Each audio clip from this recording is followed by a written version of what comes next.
time now to get your pen and paper if you don't have them yet beside you.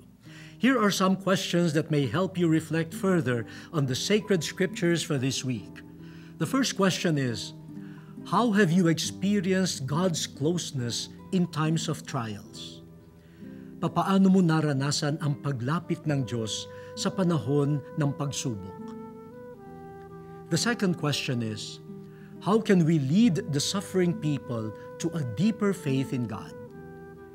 Papaano natin magagabayan ang mga nagdurusang tao sa mas malalim na pananampalataya sa Diyos?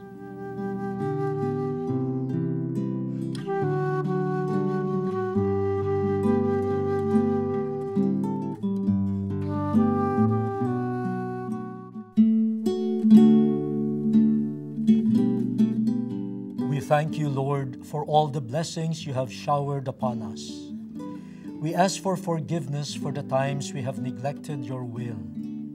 May you always keep us in your presence, in our pursuit of your light and truth.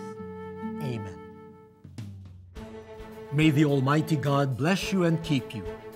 May we be filled with the Holy Spirit so that we could share God's love to others.